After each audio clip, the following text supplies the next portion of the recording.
Buong akala ko magiging magulo pang lahat, pero gaya nga ng sabi nila, expect the unexpected. Huminga ako ng malalim habang inaayos sa mga pancakes na luto ng isa kong kapatid na si Leia. Nalagay ko to sa malawak na pinggan bago dalhin sa loob ng sala para mamerienda nila. Ate, sagutin mo na kaagad yan ha. Tingnan mo, ang gwapo, tapos mukhang mayaman talaga. Humalakak na sabi ng isa ko pang kapatid habang buhat-buhat ito ang sariling anak. Hindi ko alam ang gagawin kundi umuwi na lang. Savannah's POV. Paano naman kayo nagkakilala ng anak ko? Muntik na ako maubo habang umiinom ng kape pagkatapos marinig ang tanong ni nanay kay Lucas. Lahat sila'y napapatingin sa akin. Eto namang si ate. Porket itanong lang ni nanay kung paano kayo nagkakilala eh. Paano na kaya ako itanong namin kung mag-e-expect na kami ng bagong apo ni na tate at nanay? To John Leia. At dahil doon tuluyan akong napaubo ng malakas. Shit talaga tong mga kapatid ko. Matalim ko siyang tiningnan pero ngumisi lamang siya sa akin. Are you okay? At isa pa tong lalaki na to. Anong okay? Pabilaukan ako tapos itatanong kung okay ako? Hindi ako sumagot at kinuha sa kamay niya ang tissue na sana'y siya mismong pupunas sa gilid ng labi ko. Ramdam ko ang pagdampi ng isang palad niya sa likod ko. He was softly tapping my back while his other fingers were fixing my hair. I'm fine, thanks. Ngumiti ako at pilit na hindi pakita ang nanginginig kong mga labi. Sigurado na rin akong pulang-pula na ngayon ang magkabila akong pisngi. So ano nga? Paano nga kayo nagkakilala? Tanong ulit ni Samantha. Hindi pa rin to sumusuko. Binigyan ko siya ng isang matalim na tingin pero parang wala lamang yon sa kanya. Nakakaya talaga kapag may kinakasama ka tapos itatanong nila kaagad na kung paano kayo nagkakilala. Hindi ba pwedeng sa amin na lang yun? Wala naman kasi nagsabi sa akin na chismosa palang pamilya ko sa ganito. I met her almost 5 years ago. I mean, di naman sa nagkakilala kami pero una ko siyang na-encounter nung ginamit niyang salamin ng bintana ng sasakyan ko and it was 5 years ago. Well, nakilala namin ang isa't isa these days and now I decided to court her with your permission. Magalang niyang sabi habang lahat na may nakatingin lang sa kanya. Tumingin ako kay tatay. Nakita kong isang tanong lang at ngiti ang binigay niya sa akin. Malaki na ang anak namin, iho, at alam naming may sariling utak na yan para makapagdesisyon kung talaga ba na okay lang kung liligawan mo siya, ani tatay. Kahit ang lahat ng sa hapagkainan ay sumang-ayon sa sinabi ni tatay. So, is it okay if I court you? Napatingin ako kay Lucas, nakatabi ko lang dahil sa tanong niya. Seryoso ba siya? Parang tumigil ang mundo ko dahil sa tanong niya at parang siya lang ang nakikita nito. I know we've been through a lot at this point but I want to court you. Yon ang sabi ni Lola eh, para mas maramdaman daw na isang babae na seryoso talaga ang lalaki. Aniya, kinagat ko ang ibabang labi. Alam ko napaka-eme nitong pakinggan pero aaminin ko na, kinikilig ako. Kinagat ko ang ibabang labi at nakita kung paanong bumaba ang mga mata niya doon dahil sa ginawa ko. Ay shit! How about start courting me now? Paghamon ko kahit halos mapugtong hininga ko sa pagpipigil. Feel ko kasi maaamoy niya ang hiningang lalabas sa ilong ko. Tumaas ang sulok ng labi nito. Baby, can't you see? I'm now starting. Kung pwede lang tumili, talagang ginawa ko na dahil sa sagot niya. Ayaw din kasing magpatalo sa hiritan eh. Abay, confirm na. Dahil dyan sisimulan na ni Kuya ang pag-iigib ng tubig. Pumalakpak silang lahat sa kasiyahan at naghiyawan. Ngunit ako naman napalalim ang kunot sa noo. Ano? Teka, diba may gripo na tayo ngayon? Bakit kailangan ng pag-iigib ng tubig? Nagtataka kong tanong at lahat sila napatas ng kilay. Ay, wow ha? Ate, hindi sa bahay, kundi sa bukid.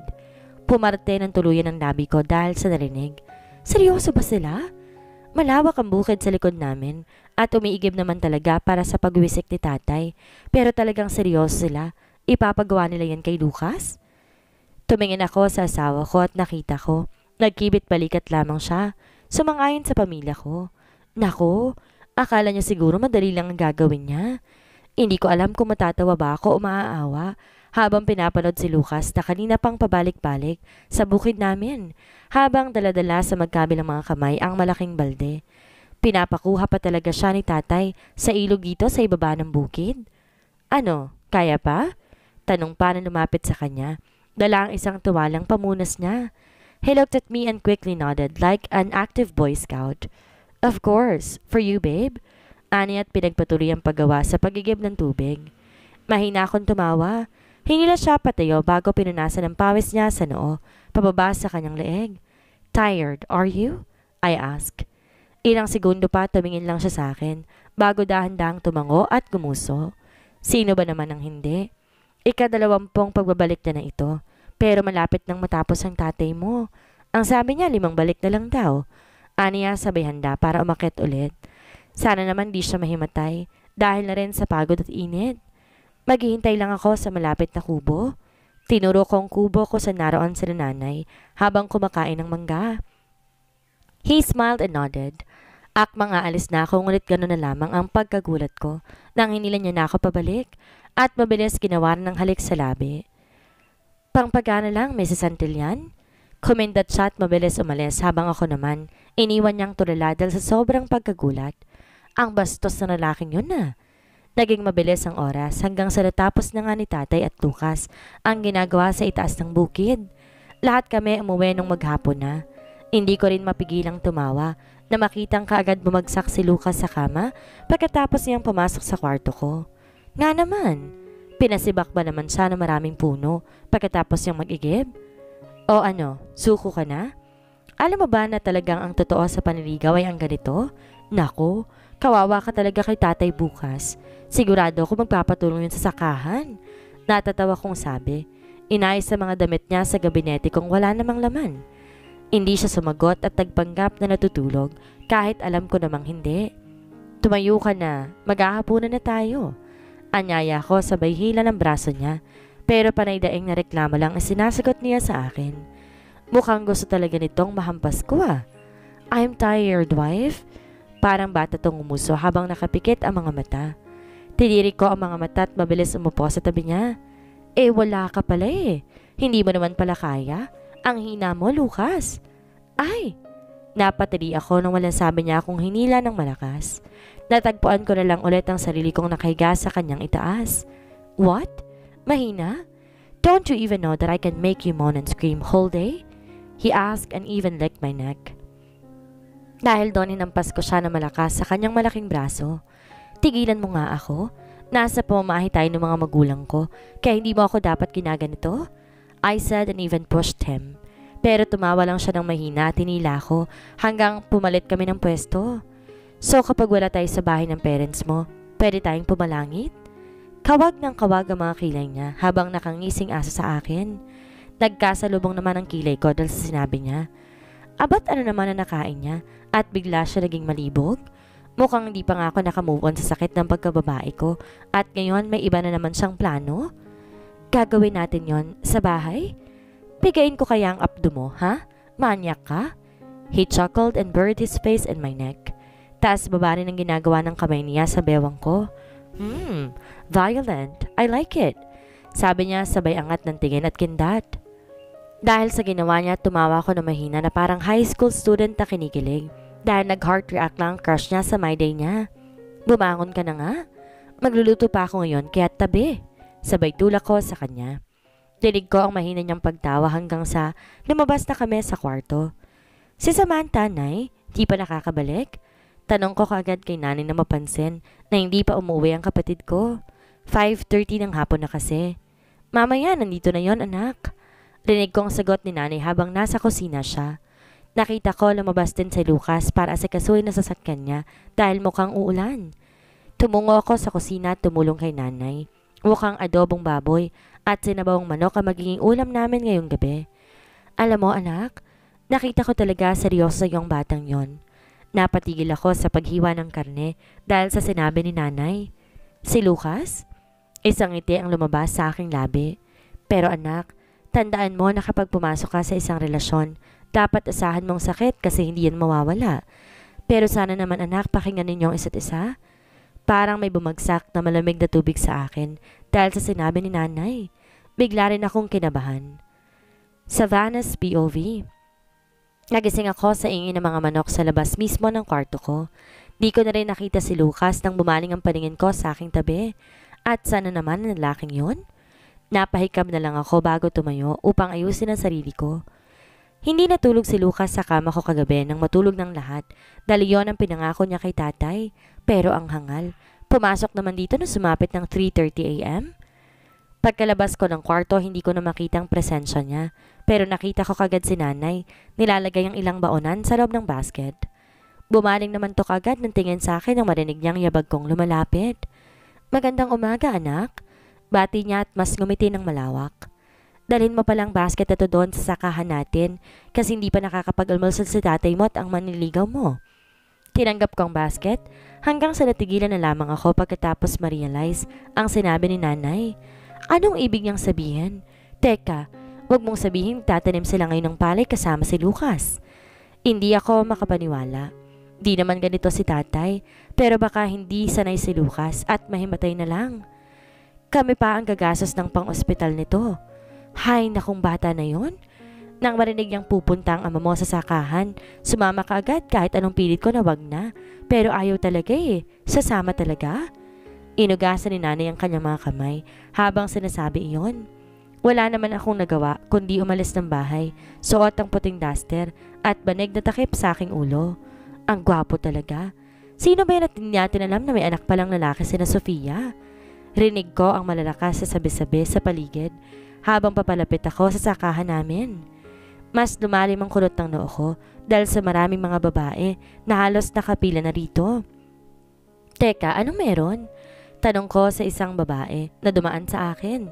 Tumigil siya at tumingin kung saan ko nituturo ang aking mga daliri bago tumango. Ah, yun ba? Naku, may makisig kasing lalaki na kasama ng tatay mo dyan eh. Naka-topless pa? Ang ganda ng katawan, lalo na ang braso nitong parang malalaking pandesal at basang-basa pa. Tumaas ang sulok ng labi ko at halos gusto kong alisin na lamang ang mga tenga dahil sa narinig mula sa babae. Mukhang kilala ko at alam ko kung sinong tinutukoy niya. Tsaka ang rason kung bakit maraming mga babae ang pumapaligid ngayon dito. Ay, sige, salamat. Mabilis akong tumungo sa papag. Inihanda akong dala kong pagkain. Pinakulo ang mga itlog at kanin na may kasamang bagoong lang pala ang nasa loob ng basket. Andito ka na pala, anak? Kaagad na bati ni tatay nang makita ko. Ngumiti ako kaagad na binati siya na magandang araw bago ko binaling ang paningin sa lalaking nasa likuran niya na may malaking ngiti sa labi. Morning, babe. Sabay abot niya sa akin ng isang sunflower na halatang bagong kuha pa. Narinig kong umingo si tatay bago uminom ng tubig. Salamat. Magandang umaga rin. Sipag ka ngayon na. Anong nakain mo? Tanong ko sabay taas ng kilay pero hindi dahil sa kanya. Dahil sa mga marites na nakatingin sa amin. Abat ang babastos na mga mata nila. Nakasando lang kasi si Lucas at basang-basa pa. Kaya naman kitang-kita mga pandesal niya. Lalo na ang braso niyang nakakalaway. Lahat sila nagbubulong-bulungan bago umalis. Nang umirap ako at pinanlakihan sila ng mga mata. Kahit kasi matatanda at may asawa na, pumarito para lang makitang asawa ko. Your dad told me that he will let me pick up this flower for you. Bawal daw akong kumuha kapag hindi ko pinaghirapan. Halos mahulog ang aking panga dahil sa narinig. Ano bang sinasabi niya? Di naman sa amin ang kabilang lote na puno ng mga mirasol at pwede namang pitasin kahit kailan mo gusto. Tay, hindi mo naman kailangan pahirapan si Lucas eh. Reklamo ko pagkatapos sumarap kay tatay. Hindi ito sumagot at gumisi lang habang kumakain ng almusal niya. Bakit? Is there a problem if I help? Kaagad na tanong ni Lucas saka umupo sa papag. Nakatingin lang siya sa akin na may pagtataka sa mga mata. He? Di mo naman kailangan magtanim at magbilad sa araw dahil libre mga sunflower sa kabilang lote. Hindi yan sa amin. Sabi ko na nakapamewang pa. Natigilan to habang umiinom ng tubig at unti-unti namilog ang mga mata. What? What the? I led the plant of this whole paddy brewery to pick one of the sunflower just to give to you. Pero hindi pala sa inyo? Tay Carlo, parang nyo nakagawang linalangin. Umakto si Lucas na naiiyak habang sinasabi iyon. Si tatay naman bored na nakatingin lamang dito. Hoy ikaw, wag mong ishit-shit ang sakahan ko. Dahil dyan nabuhay ang babaeng nililigawan mo ngayon. Humingi ka ng pasensya. Ani tatay, habang itinuturo pa nito ang kutsara kay Lucas. Mahina akong tumawa nung sinunod nga siya. Pero hindi tumingin si Lucas sa aking ama, kundi sa sakahan namin at pinagtagpo ang mga palad bago yumuko. Hey farm, I'm sorry for all my sins and what I said. Please forgive me. Sa'yo ko hingi ng pasensya dahil magtatampo ko kay Tay Carlo, kaya naman sana intindihin mo ko. Also, thank you so much kasi kapag wala ka hindi mabubusog si Savannah. Yumuko siya ulit. Dililat ang mga mata bago malapad ng ngumiti sa amin. I rolled my eyes and flogged his back softly as he sat down again. Abat kung hindi mo lang natapos ang pagtatanim, talagang di ako magdadalawang isip na itarat tong kutsara sa utak mo. Agad na sabi ni tatay nang maupo si Lucas sa upuan. Sa harapan niya lang habang ako na may inihanda ang pagkain nito. Parang wala lang sa kanyang sermon ni tatay. Nakasipol-sipol pa nga habang hinuhugasan ng kamay niya. O ayan, kumain ka na, ani ko. Buwaba ang tray nito sa kanyang plato at kagad na nagkasalubong ang mga kilay nang makita ang itlog na hindi pa nababalatan. Wait, hindi pa yata luto ito? Mahina akong tumawa. Anong hindi luto? Balatan mo yan at isawsaw sa bagoong. Umupo ako sa tabi niya habang inihanda rin ang pagkain ko. Dito na rin ako mag-aalmusal, total na magising ako. Dito na kagad ako pumuntang hindi pa nakakakain. A smile formed at my lips softly as I saw him watching me peeling off the eggshell. Ginawa niya rin to sa itlog na nasa plato niya hanggang sa matapos. Isasawsaw ko rito? But what is this? Gosh, what's this smell? Nakita ko ang pandiri sa mukha niya habang inaamoy ang bagoong. Abat, ang arte naman ng lalaking to. Kala mo hindi sumisigaw kapag nakakakita ng kagambas sa paligid. Arte mo namang lalaki ka. Hoy, kainin mo yan.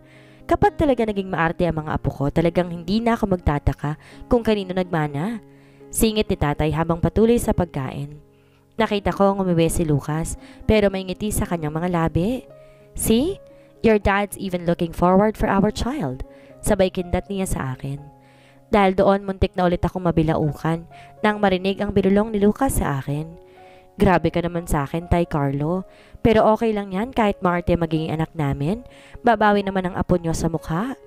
Natigilan si tatay. Tuluyang naningkit ang mga mata.